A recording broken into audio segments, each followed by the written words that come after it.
toss right to questions. Okay. All right, we'll begin with questions for Coach. We'll start right over here to our left. Ben Belcher with the California Post. We've been hearing all season long, Coach T, the mental conditioning. Mm-hmm. Can you take us through her impact? And I know you've had, kind of psychologists work with the team before, but how has this been different, and how has she impacted the team? And what is it about her that makes her such a valuable mentor for these young ladies? Coach Tasha, I worked with her when I was at UC Santa Barbara too, and she's just always been a brilliant teacher. She has a gift. She has a gift to connect, and she just is a phenomenal teacher. So we had several through the times. Joshua Medcalf, who's flying in for the game, he was for the first 7 years our director of mental conditioning.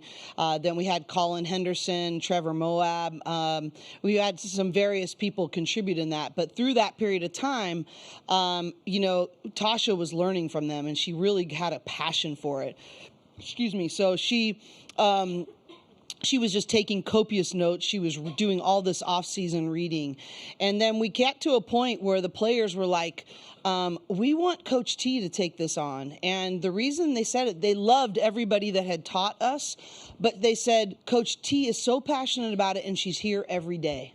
And so that was a real turning point, and it really came from the players' request, that they thought that was the best way to go, and they really noticed that she had really mastered her craft in that way. We'll stay right behind with the LA Times. Raise your hand. Oh, I thought you had a question. Okay, there we go. We'll go. Hi, Cori. Jeff Metcalf, Sports East. Yeah. Mm-hmm. Your players and the South Carolina, the older players, said they've seen a lot of progress since 2021 in terms of treatment at the tournament, facilities improvements, the things that were lagging back, 4 years ago. Right. Do you see that as well? What do you attribute that to? And how do you think Phoenix is doing as a first-time host? I'm thrilled. Obviously, we need more West Coast cities, not just talking about because I'm a West Coast school, because of the good of the game. We need to have exposure of our great game into a variety of West Coast cities. I think that just brings parity. It grows the enthusiasm of the game, TV, viewership, all those connecting points. And so I'm thrilled that Phoenix has done this. I think they've done a great job. And, it's interesting. Dawn and I both worked during the time after the bubble when the gender equity things came to a head. Her and I were on a call every week together, trying to attack some of these things together. Coach Auriemma actually was on that call as well. Tara Vanderveer was on that call. I don't know why I was on the call, but they just let me. And to work together and to see some of this progress, obviously what they've done at South Carolina in terms of attendance, in terms of capturing the hearts of their community, has just been unmatched. They're a standard bearer in that way. And, we really, have wanted to be that kind of program on the West Coast. And so, but you need the standards of the championships to reflect what we're all trying to do on our individual campuses. And it's been really rewarding to actually partner with Dawn to help that grow. And I think she's been spectacular at it. We'll come up to the front and our right. Hey, Coach. David Yapkowitz from the 9 Sports. We've talked all season about how Lauren's gotten better at reading the defense, being able to pass out of the post. But what have you seen from the rest of the group as far as how they've kind of continued to learn how to pick their spots playing off of her? I think that, Lauren would be the first to say that that's the biggest difference from last year to this year, is that everybody's understanding how they can contribute. We're not all just standing around staring at Lauren. And I think that we didn't do that as well offensively in our semifinal game against Texas, but over the course of the season, that's been a real intentional area of focus, is that everybody understands sort of what their value add is, and we want them to feel confident to hunt for that.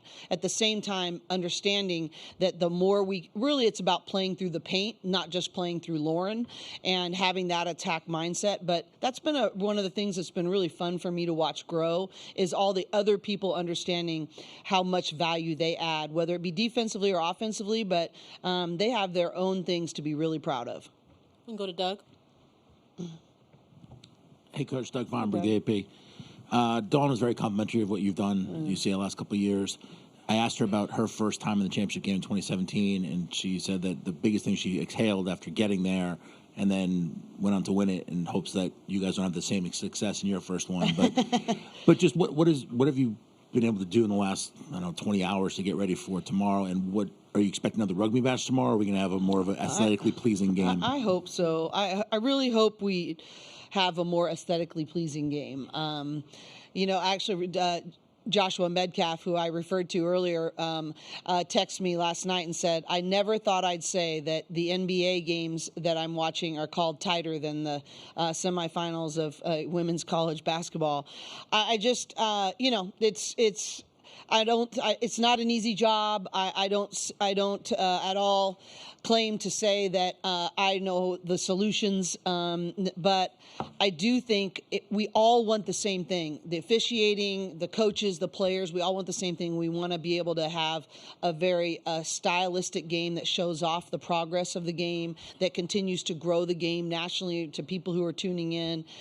We just got to figure out where that gap is and how we can close it. I think the last 20 hours is a matter of just nonstop prep.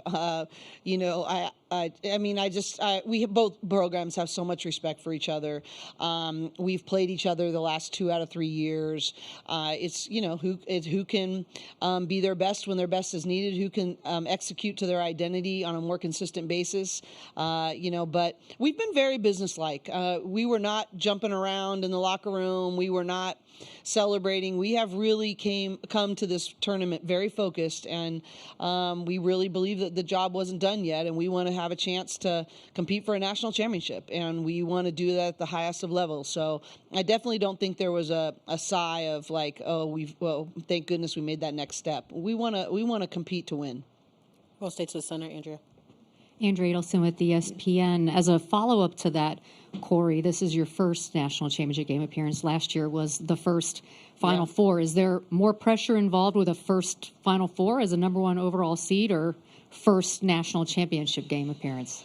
I definitely think last year actually felt like, because we were reacting to everything, not anticipating. Whereas now that we have been a part of this, it just was a totally different planning experience. Everything was, I just felt like we were able to be more strategic in how we put our players in positions to be successful. And I think they were able to anticipate, like, okay, I heard the returners saying, now this is going to be a long day. This is what you have to bring. This is what you have to do. And I just think that makes all the difference in the world. Hi, Coach. Charlotte Moore, FI 360 News. Congratulations. Thank you. I know we talked throughout the season about, you had mentioned about your standard. The standard right now is two women are playing, two women coaches in the championship game. Not to make this a battle of the sexes, but they did beat two men coaches. How has that... You said it, not me. How has that grown, though, far as women head coaches in this game, and what do you think that narrative will be coming out of this Final Four? Yeah, I mean, first of all, let's just, we love great basketball, and give Coach Auriemma and Coach Vic Schaefer their kudos in what they have done to set bars of excellence in the game. So that being said, I think both Dawn and I feel a sense of pride that we are able to, continue to represent women that can coach at the highest levels to promote our game. I think both Dawn and I really see this as something bigger than ourselves. And that's an honor. That's an honor to be a part of that. And we want part of the legacy that I know. I don't want to speak for her, but I do think she feels the same way, is that we want to have really made an impact on growing the game for a long time to come, and to inspire that women can stay in this game, and that we don't lose women coaches. We need to promote more women at the grassroots levels to be coaching and getting involved in youth sports. So there's just a lot of things that go into that, and I think that there's something to be said about, if you can see it, you think you can achieve it, right? And I think that it's an honor to be a small part of that. We'll shift to our left in the front. Dimitri Dorlis, the Mighty Bruin. Coach Staley talked earlier about the importance of Raven Johnson, who's been in her program all 5 years. And you have a couple players, Gabriela Jaquez and Kiki Rice, who've spent their entire college career with you. Can you speak to the importance of, like, not just their growth, but also the importance to your program and what they've meant to you? They're the hub of the wheel. That, from when Gabs, made it very clear that I think she was 8 years old. She wrote on that piece of paper that she was going to go to UCLA someday. And she has played with that kind of gratitude and passion for all 4 years. And Kiki Rice, at that time was the highest ranked player that we had ever signed. And for her to have the belief that we could do something really special, and then to have the fortitude to stick with it all the way through. And the real powerful thing is that so many of our players that came after came because Kiki Rice was here. They wanted to play with her. And so both of them deserve so much credit for the position that we're in. I am so grateful to them. Commitment is a really hard thing. We have a phrase actually that Coach Shannon, when she was here, she said, it is your commitments, not your feelings, that will determine your destiny. And that is very true for Kiki Rice and Gabriela Jaquez, that their commitments have led them to this point. And I am so thankful for those. We'll take our next question from Marissa. If you can raise your hand, we can get the microphone to you. Hi, Cori, Marissa and Jemmy, LA Times. I'm curious, looking back to last year when you were in this spot or the game before, how do you feel like you've kind of grown as a coach since that moment? Is there an area you look at that you feel more prepared for now, or how would you evaluate that? Yeah, I think there was a lot. I think that every time you hit a roadblock or a failure sometime where you felt like you weren't your best version of yourself, you have to do a bunch of things. You got to ask truth tellers in your leadership life to go, hey, what do you see in here? Where are my blind spots? And, where do we fall short? And then I have a responsibility to, make strategic changes that reflect that I really heard those things or saw those things. And so, there's tactical things, there's leadership things, there's, how we structured our practices, things that we needed to address. And so I just hope that every year, whether it's getting embarrassed at a Final Four or whatever. I had a situation at the beginning of this tournament that I had to go to a player and ask for their forgiveness. I screwed up. And I just think that's how you grow as a leader, and how you earn credibility with your players is you don't think you have it all together all the time. And I think when you're able to do that, you actually experience the most growth. And so, it's never fun in the moment. It sure wasn't fun to be exposed in some of the ways that we were exposed, and I'm ultimately responsible. But I am thankful for the growth that has stemmed from that. I'm going to stay to our right, gentlemen, if you could raise your hand. Mike Regalado, Bruin 24/7. Coach, you always talk about the women that have built this program that have come before you, but have you thought about your place in the history of UCLA women's basketball? Not for a second. I really, it just is not it's not my why, it's not my purpose. Where I get my joy is watching the players do things that hopefully you're a part of something that maybe they couldn't have done on their own, and you got to facilitate that. But honestly, I coach for purpose and for an audience of one. We'll take our next question from Cassandra and then Michael Vopel. Cassandra, you can raise your hand just a little bit higher for us. Thank you. Cassandra Negley, Yahoo Sports. Women's sports is often lost to history or completely ignored. I know you've talked about that AIAW team, but I'm wondering your thoughts on the fact that you just being here kind of sheds a spotlight on that team that maybe wouldn't be there. Yeah, I think that's been really fun. I was listening to Gabriella talk about them, and I think it was last night. I can't remember when, sometime. And I thought it's really cool. She gets it, that every time we get said as the first and the only, and we don't say anything to correct that. It's sort of like this jab at that team. And so it's an opportunity for us to bring that light to them and to say, we see you, we appreciate you. You're a part of why we're here. Several of the women on that team are in the building here. They're season ticket holders of ours. And, it's a hard situation because there's semantics of what was, the NCAA acknowledged. This is the NCAA NCAA era, but I just don't want it to diminish what they did. And I want them to always feel that we acknowledge them, we see them, and we honor them. We'll take our next question from Michael.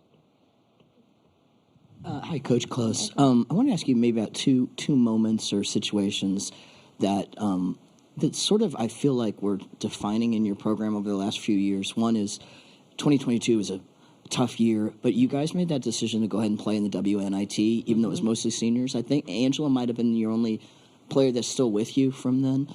But making that decision to go ahead and play that game in that sort of challenging year, and then that tough loss to USC in 2024 in double overtime, Lauren said that game helped in terms of end-of-game strategy, that they've carried that with them. I just wonder if you could maybe talk about those two things.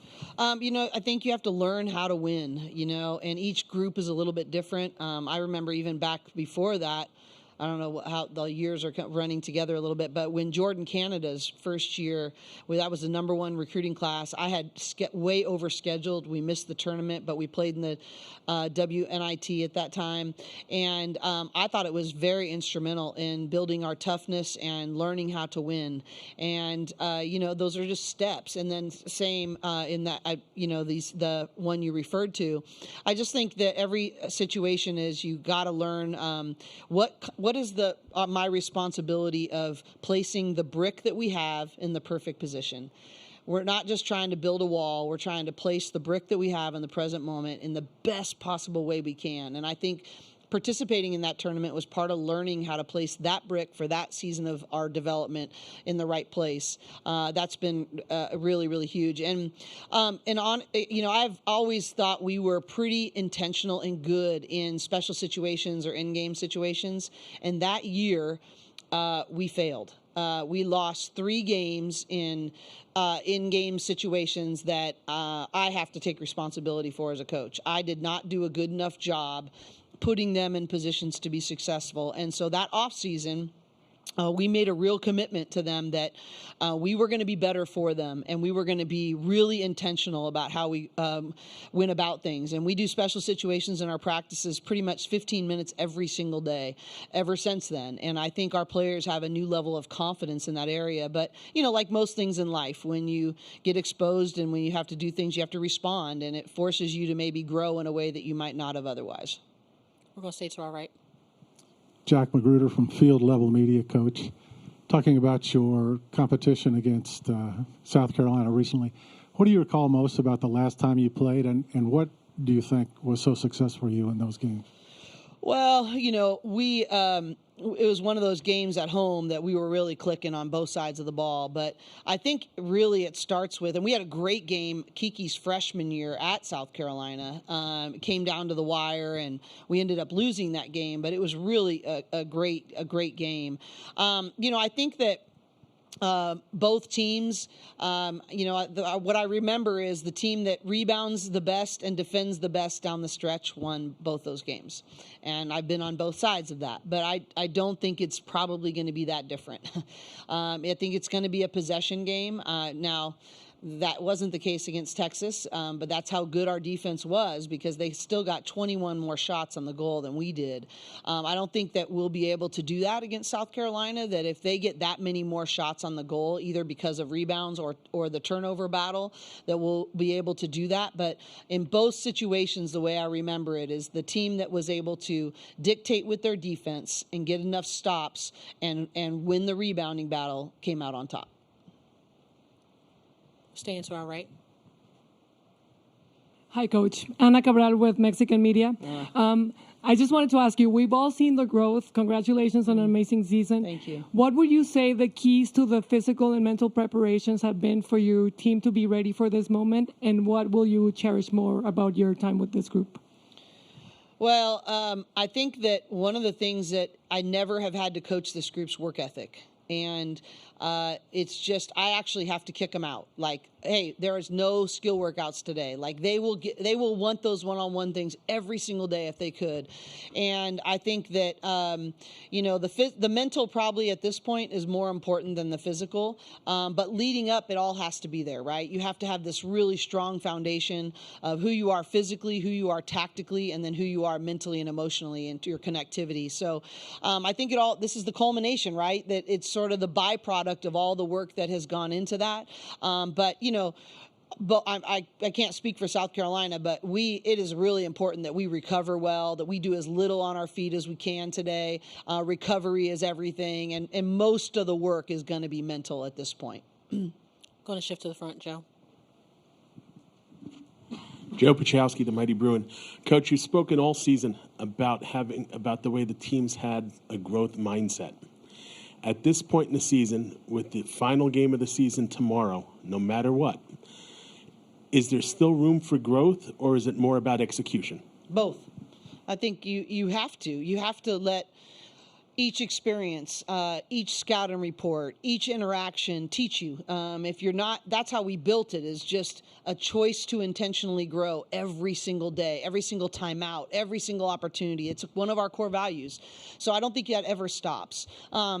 And we have to execute. We have to execute at a really high level. But I think every game is gonna present adversity and opportunities to pivot. We decided to change how we played ball screen coverage in a way that we didn't prepare for at all in the second half, in the fourth quarter of that game. The way that when they were bringing their 5 up to go in ball screen action with Rory Harmon, the game required us to make a pivot, to change strategies. And so, I just think there has to be a balance of both. How are we growing? How are we adjusting? And how do we strategize to have the best execution we possibly can? To our right and center. Hi, Coach. Jesse Morrison, Arizona Sports. First off, it's, when you think of UCLA, you think of success in basketball, but we were just talking about the 1978 AAW team. That was the last time the women won. 1995 was the last time the men won. Just what what would this mean to be able to bring this championship back to the fan base? And then secondly, just, how great has it been having Ann Myers-Drysdale kind of a presence with this team? Yeah, it's just been spectacular to have Annie. I got a text from her last night. She has been there for us and with us since I got there. I've known Annie a long time, and she's never wavered in terms of what she's been to me as a young coach, all the way through to my being a head coach at UCLA, and I just am so grateful for that. I think what you said about bringing it back to the fan base and to really share it with the UCLA village that has supported us at every turn, that is probably the most meaningful part for me, is that to be able to contribute. You guys have heard me say several times that banners hang in gyms and rings collect dust, but who you become and who you impact, you get to keep forever. And I always want to stay focused on that, because I want to stay focused on being a coach that coaches things that last. But that being said, to have that opportunity would be really spectacular, because it gives me the opportunity to thank and connect to the village, the UCLA village that has buoyed us and helped us and supported us and been incredibly enthusiastic supporters. The chance to connect that with them would be an honor. We're going to stay to our right, and Michael, if you can grab the mic. Coach Michael Caratino, Sideline Sports. Drawing on situations and experiences is obviously huge, and I say that because obviously both teams have to. It's the timeline, it's a quick turnaround, and you have your scout, your assistant scout, and prep. But how big is it drawing on obviously like experiences like playing in the Big Ten tournament, and then even the early season matchups and the holiday stuff where it's 3 games in 3 days, and like you said, going through end game situations, whatever. But what's the biggest challenge in having a good scout and knowing maybe a lot of it will come into in-game adjustments? Well, I think you got to be your best on all facets, right? I mean, and they have, they know us really well. We know them really well. It's going to be about players making plays. There's just, you have to have players that are willing to recognize and seize the opportunity to make a winning play that's probably not going to be on the scouting report. I mean, I think, that you try to, provide the best, structure and game plan you possibly can. And then you have to be just trusting of them that I want our team to feel empowered. I don't want them to feel like it has to come from us. And at the same time, I want to have their backs at every turn. So that's the fine line you're trying to find. But, I really do believe that guard play is everything in these kind of games. We've got great guards. They've got great guards. And, it's just going to be a matter of who executes their game plan and plays to their identity a little bit better. We'll go all the way in the back, Coach. Good afternoon, Coach. Terry Collins of TG Sports TV1. How does a head coach teach themselves and their staff to protect your own mental health and the wellness of your family as you navigate the rigors of the tournament and all of the sacrifices your family has to make? Yeah, I'm so glad you brought that up. I am so grateful to the families of our staff members and coaches. They sacrifice a lot, and I think it's, we try to be really intentional about rest and really intentional about including families, and it's not an easy profession, to balance those things, and I don't even think it's a work-life balance. I sort of don't subscribe to that. I think it's how do you have healthy integration to both who you want to be as a family member as well as who you want to be in your profession, and how can I facilitate an environment where they don't feel like it's an either or? How do we create both ands? How do we create that their families feel a part of it? My parents actually were great examples of this when I was growing up, and I remember my dad was involved in an organization called Young Life, and he would do it on his own for a while after he was done teaching. He was a high school teacher as well, and when he first did it, I still remember this as a kid. It was I wouldn't say totally resentful, but it was really hard because he got to go off and do Young Life, and my mom was stuck with the burden of what was not happening at home because he was doing that. And then eventually my mom's like, you know what? I'm going to go do it with him. And now we're going to take our whole family and we're going to do this. And then it was a situation of integration, and it was something that we shared. And it was at hard work? Absolutely. Was there sacrifices? For sure. But it was something that we really enjoyed sharing together as a family. And I think I try imperfectly to try to think that same way for our staffs. Even though I don't have a family of my own, I really value that. And I don't want our staff members to have to choose. And so I'm constantly saying, hey, how can I help you with that? And how can I be better as a leader in that? Because I've seen it go wrong far too often. We're going to go on Sean, then Lindsay. Hi, Coach. Sean Hurd with ESPN's Andscape. You've been very complimentary of Dawn and her program. I'm just curious what's most impressed you about her tenure at South Carolina and her ability to get her teams in this position consistently. I think what impresses me the most about what Dawn's done is obviously her sustained level of excellence on the court is just undeniable. She's been a standard bearer. I think I saw Holly Rowe talking about just her and Gino being the ones that, pretty much hold the beacon of where our sport is going, and has gone recently. And that's true. She's earned that. But I think the other part that I respect so much about Dawn is how much she cares for the people around her. And I'm really grateful for that, because actually someone I'm really close to is on our staff right now, Wendell Farrow, and I've seen it firsthand, and I care deeply. My mom teases us because he spends Christmas with me every year, and my mom's like, I couldn't get a word in edgewise. All you guys were doing is talking about basketball like a whole day, and but he has come back, and you're on the outside and you think you admire that, but when he comes and says, Dawn is just amazing, and how she cares for people, how she cares for the entire community. He was telling me stories about different things that she has sacrificially done for different groups of people that aren't even in their program. But outside of that, she's just really used her platform to be a lifestyle giver. And to me, that's really a spectacular combination, to have that level of sustained excellence and to make a difference in so many people's lives. Then you're doing things the right way. Lindsay Gibbs with CBS Sports. Obviously, you were focused on your own game last night. I didn't know if you had a chance to see what transpired at the end of the UConn-South Carolina game. And obviously you support Dawn Staley a lot if you've reached out to her at all.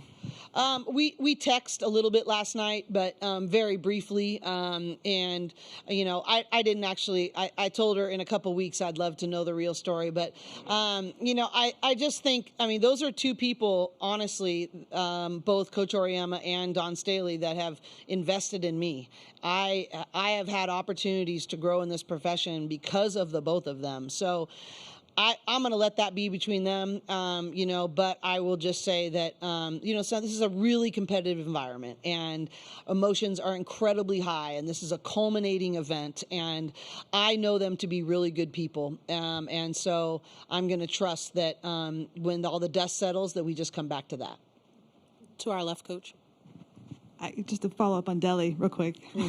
Could you have imagined when you kind of reached out to him and shocked him with the video coordinator proposal that you'd be coaching against him in the NCAA Championship? No. And I was watching him in Sacramento because he's from Sacramento. We had 62 people come to be a part of his experience there. And then to be able to go to a Final Four, I'm really excited for him until tomorrow.